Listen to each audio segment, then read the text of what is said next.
هلو يا حلوين، عاملين ايه؟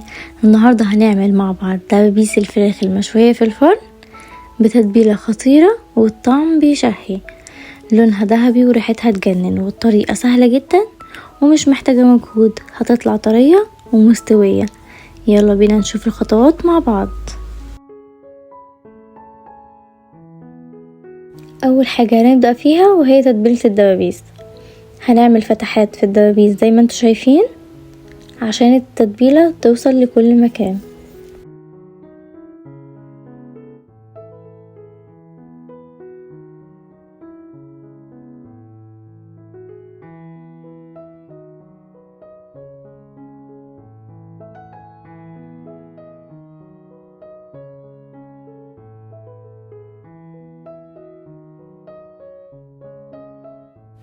هنضيف علبة زبادي،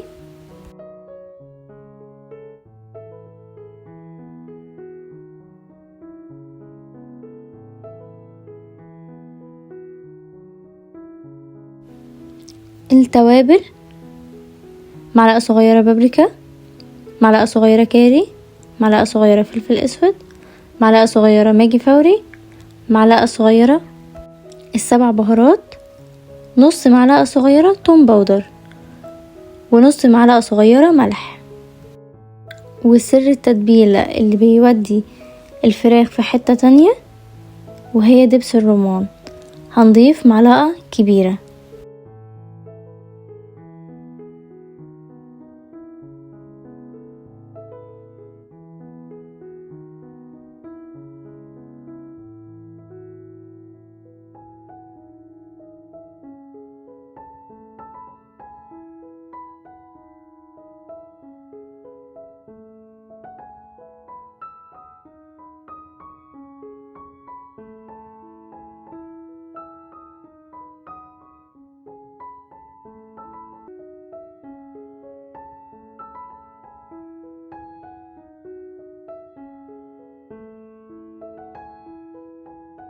هنقطع 3 بصلات صغيرة جوليان، ممكن 2 كبار.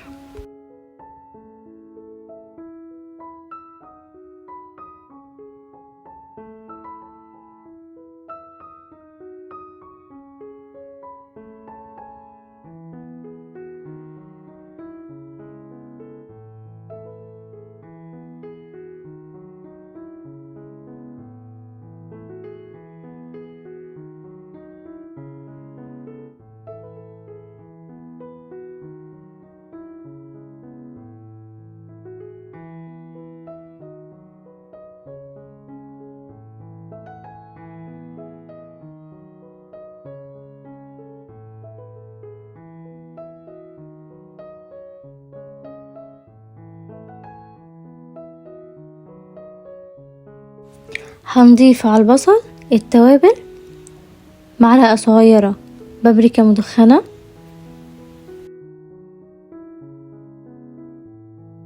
معلقة صغيرة السبع بهارات،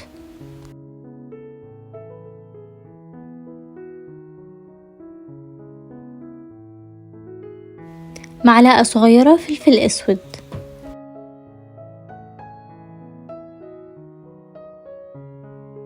ونص معلقة صغيرة توم باودر، معلقة كبيرة زيت.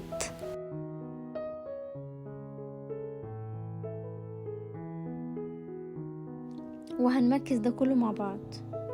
طبعا ما ينفعش ان انا امكس بالمعلقة، طبعا انتوا عارفين استخدمت ايدي.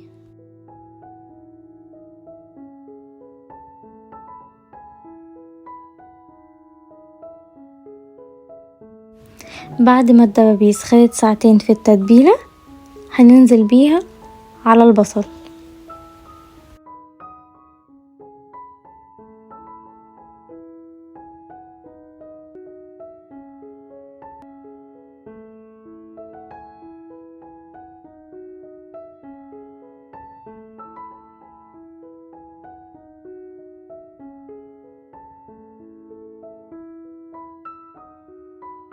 هتاخد في الفرن من نص ساعة لساعة الا ربع. هنعمل الحركة دي بالشوكة او بالسكينة. ان دخلت معانا بكل سهولة يبقى هي كده تمام استوت. هنعمل الحركة دي بعد نص ساعة.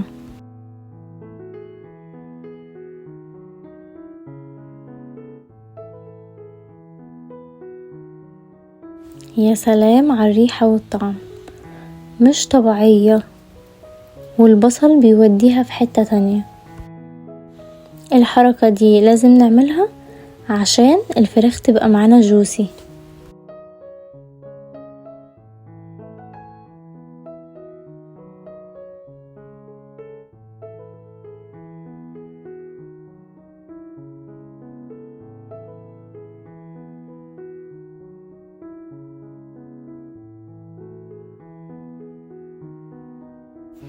لازم تجربوها، لو جربتوها اكتبولي رأيكم في التعليقات.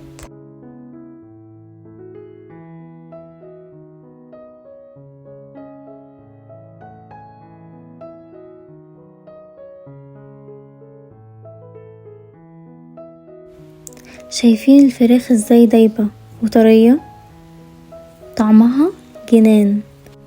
وبكده خلصنا وصفتنا النهاردة، دبابيس الفراخ بالبصل اللي ريحتها تجنن وطعمها يفتح النفس. جربوها بالطريقة دي. معاكم نور مصطفى، ما تنسوش تعملوا لايك والاشتراك في القناة عشان يوصل لكم كل جديد. باي باي يا حلوين.